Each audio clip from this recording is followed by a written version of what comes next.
So, on today's podcast, I basically tell you to go stare at a wall. And it is probably the most profound advice that I've ever seen on an Instagram post. And I really do share that in today's podcast, but we also talk about what this incredible Instagrammer that we found, Caleb, calls the three different modes of productivity and how to celebrate and honor each one of these modes and how they're equally as important for you in your success as an entrepreneur or as a person, how to utilize them, questions to use, and ways to identify them to get back in the field. So we got that. Today's a quick one. It's to the point. It's very actionable, gives you some how. So all that and more right now, because we're about to cue the intro.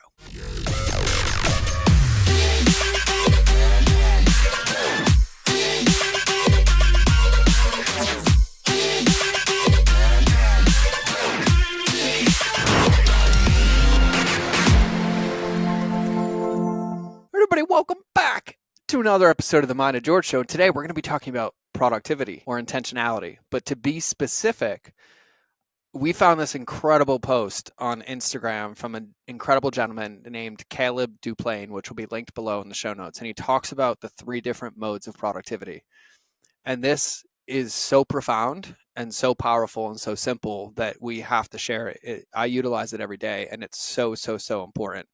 And so I'm really, really excited to talk about this one because we've been getting a lot of questions, and this actually just came up in the feedback forms from our event leading up to the event for our VIPs.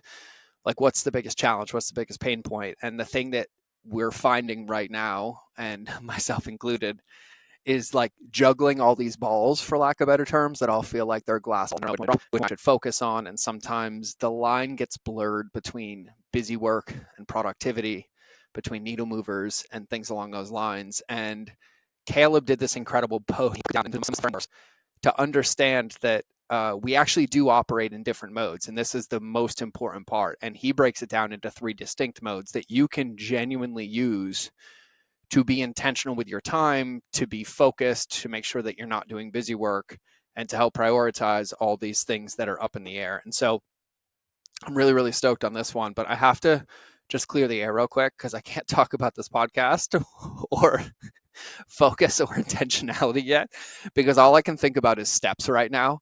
And this is my podcast. I'm so sorry for like the tangent, but Ashley and I, our incredible CEO, we both have Garmin's, and about a week ago, maybe not a week ago, maybe like 2.5, 3 weeks ago, she connected with me in my Garmin, and we've been connected in friends, and I'm not connected to anybody else in my Garmin.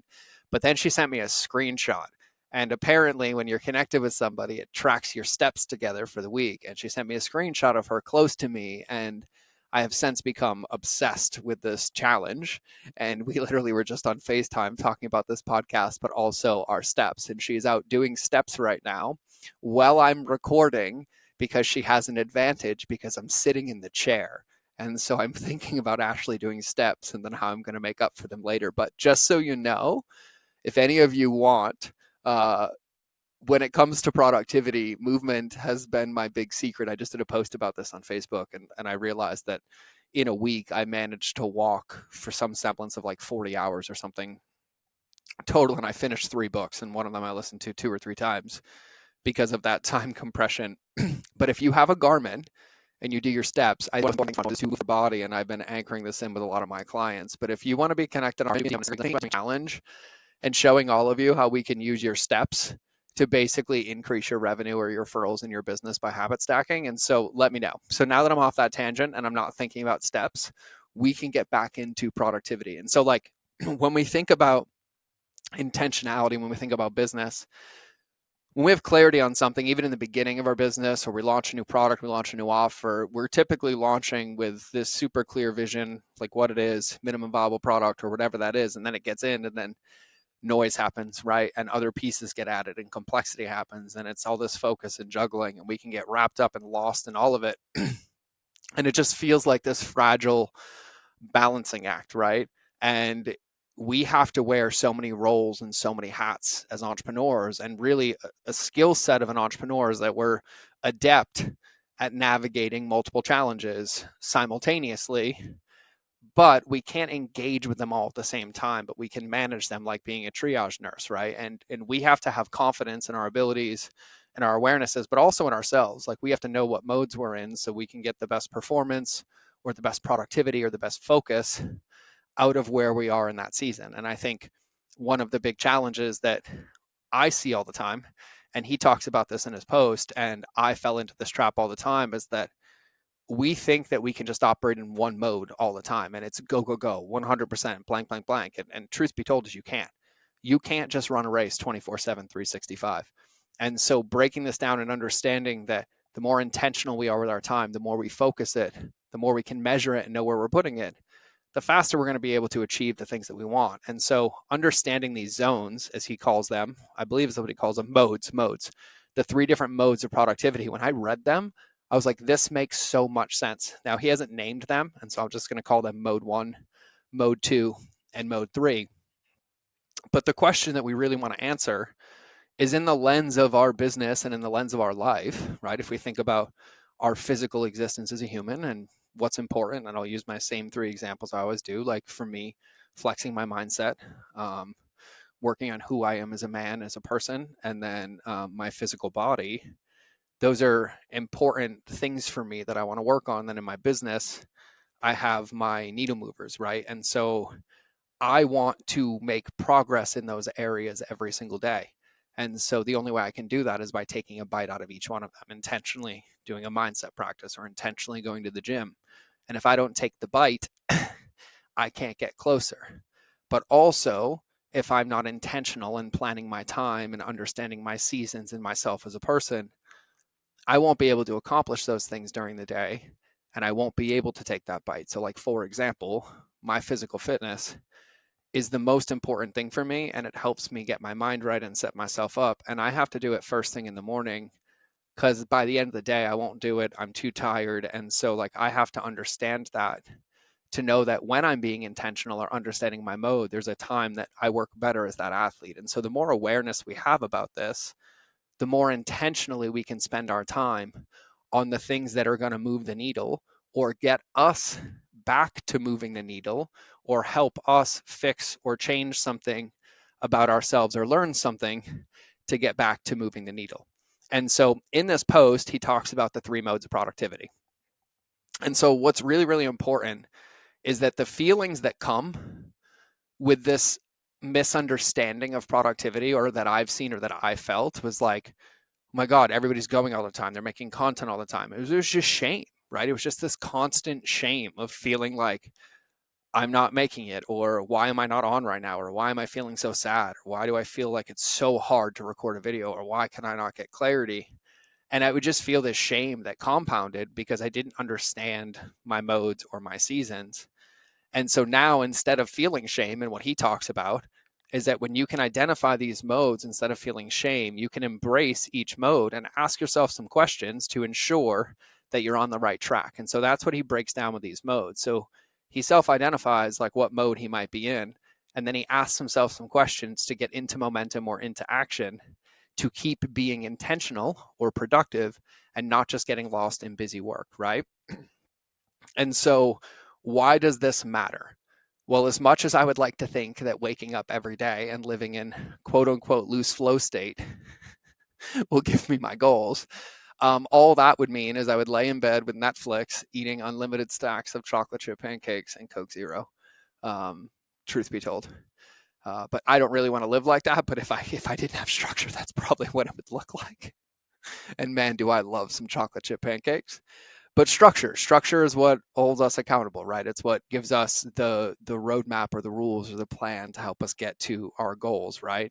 And in entrepreneurship, in our lives or whatever, we kind of create this future version of our business or the things that we want, and the structure or the intentionality is the plan that helps us get there, right? Because we have to protect our time. We have to use it intentionally in order to achieve our goal. And so it can't just be flow state, which means we have to identify, for lack of better terms, where we are as an athlete, right? So if you think about his modes, you can also think about it as an athlete, right? And athletes don't play a game 24/7, 365. There's the athlete that is the physical athlete on the field. There's the mental athlete of learning the plays, the structures, boom. There's the athlete who recovers and feeds himself and sleeps, and then the athlete who also has a life off of the field, and each one of those is like a different mode.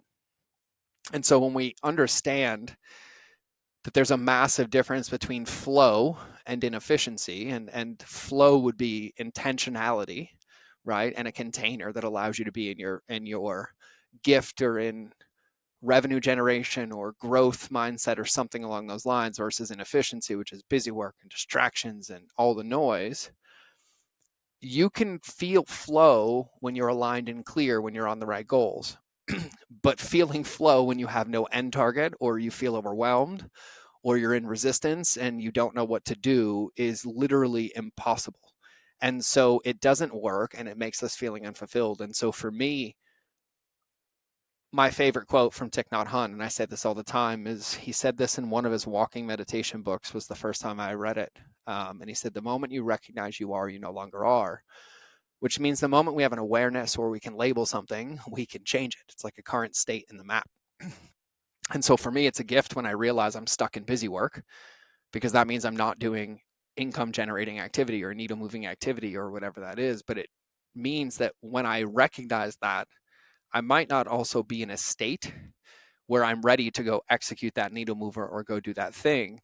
But if I can identify what state I'm in, I can use that state to get closer, which might be I need to go work out, or I really need to take a break, or I need to journal, or I need to do whatever. But this identification is what helps us get back on the field over and over and over. Okay. So for me, I can't do this any more justice than reading his post, but I wanted to kind of paint that picture because the post is really, really powerful. Okay. And so, one anchor that I've used consistently since I had Scott Oldford on the podcast, and for those of you who don't know Scott, go listen to the podcast. It's incredible, and he's an incredible entrepreneur and human.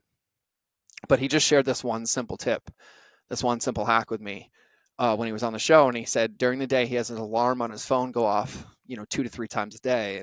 And in the alarm on the iPhone, you can change what it says. And he has his says, is what you're currently doing aligned with your vision or where you want to go? Just as this check-in or barometer to say like, hey, is this in alignment? Is this it? To kind of bring some awareness or pattern interrupt to identify what these states are, right? And so this is my invitation for you. You can even hit pause on the podcast right now, right? This is it. But hit pause or just ask yourself, in how I've spent my time today and how I've spent my time this week, have I been 100% intentional about doing behaviors and activities that are going to get me closer to my goal? I can't say yes to that because I know it hasn't been 100, and there's areas of improvement in places. But if you need to pause and check, like just ask yourself, is how I've been showing up currently aligned with where I want to go? And no story, no bullshit, just yes or no. And then proceed accordingly. Because here's the thing, if it's no, it's the greatest gift in the world, because now we know where we get to go. So I'll give you a second to let that go, and I'm going to open this post. And I'm literally just going to read this because it is absolutely incredible. And this is linked below, so please go follow this incredible gentleman. You can go read the post, save the post, all of it, but I'm going to read the post to you. So his caption says, modes of productivity, stare at a wall today if you need, #break the loop. And by the way, I think we're going to title this podcast Stare at a Wall Today, because that is like the best caption ever. So this is what his first slide says. I feel like we as a society owe ourselves a rebrand of the term productivity.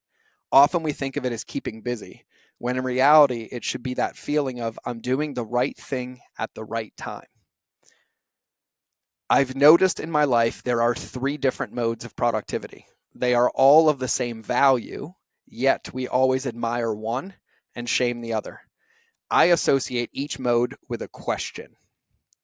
Mode number 1. These are the questions that he asks. How am I doing? Am I rested enough? Am I anxious? Or am I foggy, right? He calls this mode 1. And so he checks in and says, how am I doing? Am I rested enough? Am I anxious? Am I foggy? Am I not clear? And so if it says in mode 1, creating exciting, meaningful work 9 out of 10 times relies on me being clear and content. And so he's saying that he has to, in order to create exciting, meaningful work, 9 out of 10 relies on me being clear and content. And so these questions, asking questions, am I clear? Am I content? To know if he can create in his zone productivity. If the answer is no, meaning in mode 1, when he asks, how am I doing? Am I rested enough? Am I anxious or am I foggy? He knows that in order to create exciting, meaningful work, 9 out of 10 times it relies on him being clear and content. So if the answer is no, then his productivity or focus becomes hitting the gym, meditations, staring at the wall, taking a nap, or time with friends and family, right? So he identifies that if those questions aren't being answered, he can't perform his best. And these are his SOS or his way in that mode to get back into another mode or to honor that mode and have no shame in it. That is a rest mode. That is a fill your bucket mode. That is your check engine light mode. So his productivity focus then is go hit the gym, get my meditation, stare at a wall, take a nap, time with friends and family, which this brings us into his mode 2. His mode 2, these are his questions. What do I want a week from now? Am I excited about something? What do I see potential in? And what would be worth trying? In this case, his productivity becomes planning things out, enjoying books and podcasts and learning, speculating and journaling, and researching what others have done. And so in that mode is his like vision place or future place or like getting clear on what the next mile marker is, and then utilizing that space to get clear on that before it goes into the other modes, which then brings us to mode 3. And mode 3 is wait, why, if everything else feels right, why haven't I just executed? And in this case, productivity comes when I revisit the previous phases, I remove distractions from my environment, I just suck it up and do hard things, and I put myself near like-minded people. So much of the world wants to be in mode 3 24/7. We want to lock in and go hard. Frankly, it feels like we want to become something we're not. All of these modes of productivity work together and should be valued equally. And in the case of mode 3, right? Mode 3 being like, I'm out on the field, I'm a savage, right? If everything feels right, why haven't I executed? And you go back to mode 1 and you realize in mode 1 that you're not feeling clear and content, then you hit those. And if you go to mode 2, and in mode 2 you realize, well, I know where I want to be a week from now. This is what I'm excited about. And I'm feeling this certain way and I'm clear, why am I not doing it? And it comes down to self-accountability. And he literally says, and in mode 3, it's like, just suck it up and do hard things. Environmentally, put yourself around people that will hold yourself accountable. Or if you're not stuck, revisit the previous phases, because maybe there's clarity missing in your vision, or maybe there's an emotion or a block or something that's in the way. But what I think is so powerful about this is whatever way you choose to label it, it's understanding yourself as an athlete. It's understanding how to get the best out of yourself and the best performance, right? And if I was ever going to give you like, and you're like going to go give the first keynote of your life, you would prep for that. You would sleep good, you would dress a certain way, and then you would go give it. You would never want to give it after not sleeping for 3 days and completely exhausted and in a meltdown. And you kind of want to create these environments where you know your modes, and then you can recognize your modes. Because if you can recognize your mode, you can use it as a tool and honor it, not shame it. Like, you need to fill your bucket. Like, you can't give from empty, right? And so if you're sitting here trying to record a podcast and your brain is going a million miles a minute because you're distracted and you're boom and you're blank, like, you need to pause for a minute. You need to find a way to fill your bucket, right? These modes help us understand how to keep ourselves in momentum and really protect our vision, right? Because they're really creating protective measures to say, hey, the only reason I'm asking these questions or identifying these modes is because something's getting in the way of me executing whatever it is that I want to execute. Well, is it something in clarity with like how I'm doing it or where I'm going? Or is it something emotional in my relationship to it? And if it's neither of those things, then maybe I do need some outside support, or I need to revisit some things here, right? But the more awareness that we have about how we're showing up or what could get in the way, and the more simplistically we can break it down, the more intentionally we can use that time and use that information to spend it on the things that move the needle or help us get back on track when we get off, right? And so, you know, we've seen this before, and I love how he calls it out, but like this hustle, hustle, hustle. Like, I'm okay if you hustle, but you need to hustle as hard filling your bucket as you do in X task, right? Like, you need to give the same amount of effort in filling your bucket and doing the work outside of what's on the field than you do what's on the field, right? And all of these modes are equally important. There's no, you are in 100% race shape all the time. Like even the best athletes in the world take rest days. And even in the middle of a training week, they have to call an audible, like, I'm too sore today. I need to go into a different mode and I need to rest. I need to refeed myself, right? And so as an entrepreneur, we're going to have noise around us all the time. We're literally changing the game. We're changing the field. The rules change. We're playing it. And we have to know that all the noise is just going to try to distract us from where we spend our time. And so the more ways, or the most simplistic way, that we have to recognize either our zones or our states of being and use the SOS model to get back in, or use this incredible post from Caleb and identify your zones of productivity, you can use them to be intentional. And so just ask yourself that one question, right? If it's the alarm clock, or if it's am what I do currently aligned with my vision? And if the answer is no, just pick one thing that brings it back in, right? And do that thing consistently. Or take Caleb's post, and by the way, go read it, go comment on it. It's worth swiping through. It's a carousel. It's linked in the show notes. His Instagram, I will give you his handle right now. It's at, and then CMD UPLAIN. So CM Duplane is his Instagram. But I want you to go read it, right? And maybe his questions work for you. And maybe you write down on a piece of paper zone 1 and write down his questions, zone 2, his questions, zone 3, and then maybe you add some of your own. And you add your own thing in. You're like, God, if I recognize I'm here, here's what I do. And you use this version to make your own SOS. Either way, you're figuring out how to treat yourself as the athlete, triage where you are, and then give yourself the most effective dose of what you need to get back on the field and give yourself a chance to win the game. And so I thought this was incredible. Ashley found this post. We both read it. We loved it. And so I hope this is helpful. I really, really want you to go find the post and most importantly, put it into practice. And so that's how I'm going to wrap today's show, because if I go any longer, Ashley's going to get way too far ahead of me in steps, and I can't have that. And I can tell you that this is the best thing to be addicted to, because it's only got hidden benefits, and for me, walking outside more and being in nature more. So we might as well celebrate it. And so I'm going to go work on my zone of productivity, and I'm going to make the step zone, and that is consume as much books and content for my heart and soul as possible while getting as many steps in, because I don't like losing, and I will completely be obsessed with my health. And so that's where we are today. So I love you to pieces. I hope you have an amazing day. Remember that relationships will always beat algorithms, especially the one with yourself. This has been another episode. I will either see you in the next episode, or you will hear me in your earballs. But either way, we out.